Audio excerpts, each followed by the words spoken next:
In the last section, we looked at how MIDI works in Reason and how you can program and record and edit MIDI to make sounds. And those sounds are generated in Reason by its instruments. And these are modules that live in the rack. There are lots of different types of instruments with different focuses, which can help you do different things. So in this video, let's start by looking at Reason's drum modules, because a lot of the time you'll probably start your projects with a beat of some sort. Let's begin with the ReDrum. Now the ReDrum is Reason's oldest drum module, but it's still very useful. It's still there. And you can create it either by going to the Create menu at the top, or you can drag a ReDrum in to a project from the tool window here. So if we find it, there it is. ReDrum drum computer. And we drop that in and make some space. So this is the ReDrum. It has 10 channels, each of which can hold a sample. And you can load patches by going to the patch load section, which is here.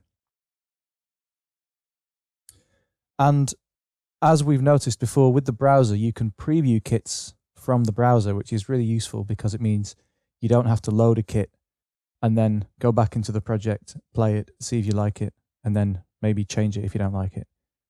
If I select a kit, it's loaded in the background and I can play it.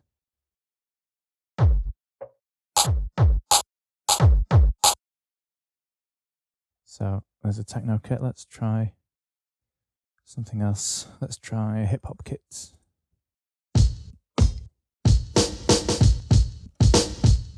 That's pretty cool. Let's load that.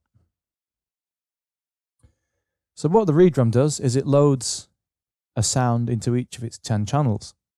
And those channels are accessible from keys on your MIDI keyboard. Now there are only 10 channels, so only 10 keys on your keyboard will trigger those sounds. You can preview a sound by using these trigger buttons on each channel.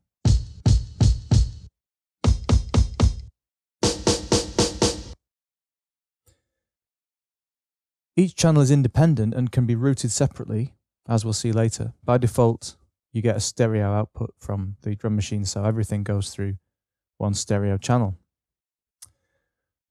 Programming the ReDrum can be done either by playing notes into the sequencer using a MIDI clip, like we saw in the last section. You can also use its built-in pattern sequencer, and we did have a brief look at that as well before. So let's program a beat, and then we'll have a look at how to tweak the sounds in the ReDrum. So I'm just going to set up a loop here. I'm going to take my tempo down slightly, let's say to 100 BPM. And I'm going to give myself a click track and a pre-count just to record a beat.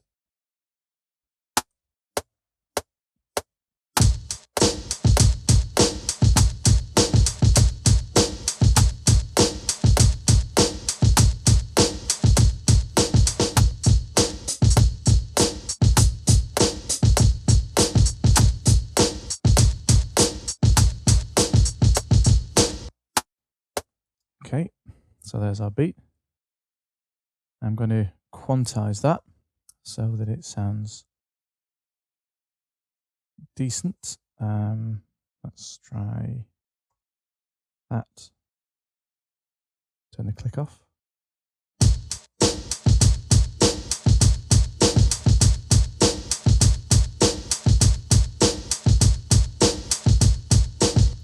Okay, so we don't need the sequencer for the next part.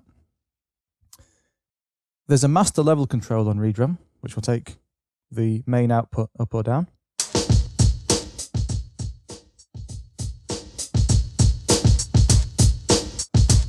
And you can see that when the project is playing, the samples that I'm triggering are lit up. So that gives you a nice little preview of how it's working.